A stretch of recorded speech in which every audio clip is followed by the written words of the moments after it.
पुणे बेंगलोर राष्ट्रीय महामार्गावरील जुन्या ब्रिजचे पाडकाम करून नवीन भूमिगत ब्रिज होत आहे। सरनोबतवाडी गावची 6000 लोकवस्ती व विद्या मंदिर शाळा आहे। पश्चिमेस ही लोकवस्ती आहे।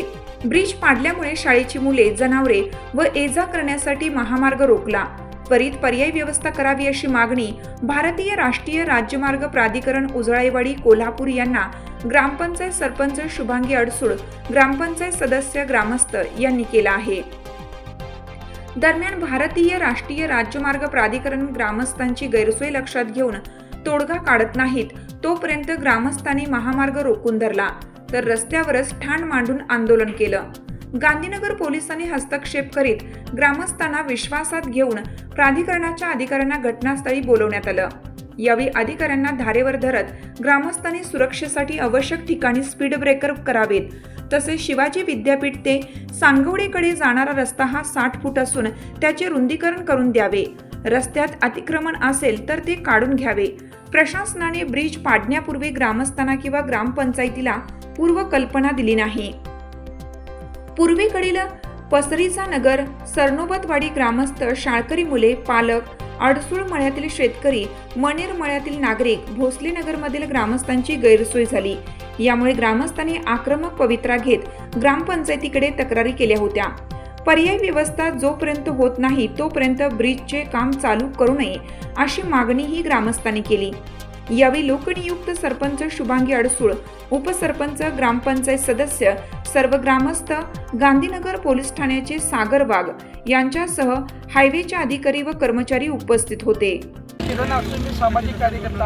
आम्ही आज सकाळी 11 वाजता आमच्या गावामध्ये त्यांच्या नेतृत्वाखाली आणि आम्ही सगळे ग्रामपंचायत सदस्य, ग्रामस्थ, माजी सरपंच, उत्तम आणि आमची बॉडी यांच्या समवेत आम्ही सकाळी त्या कार्यालयात गेलो। 2 दिवसापूर्वी आमचा हा पूल पाडण्यात आला।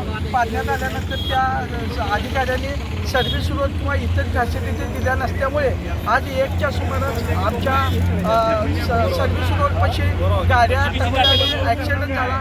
जवळजवळ 7-8 गाड्या एकमेकात घुसल्यानंतर आम्ही त्या अधिकाऱ्यांशी संपर्क केला असता आम्हाला काही रिस्पॉन्स मिळाला नाही। त्याच्यानंतर पोलीस पाचारण करण्यात आलं। पोलिसांनी आम्हाला रिक्वेस्ट दिल्या। आम्हाला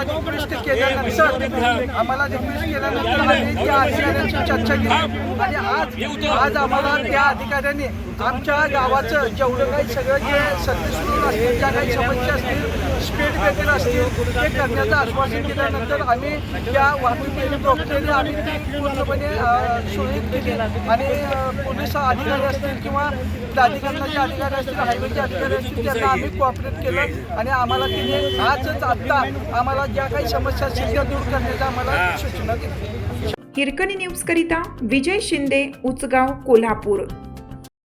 चालू घडामोडींचे अपडेट्स जाणून घेण्यासाठी आपल्या हिरकणी न्यूज चॅनलला सबस्क्राईब जरूर करा, लाईक करा, कमेंट करा आणि शेअर करा। बेल आयकॉनवर प्रेस करा आणि नोटिफिकेशन्स मिळवा।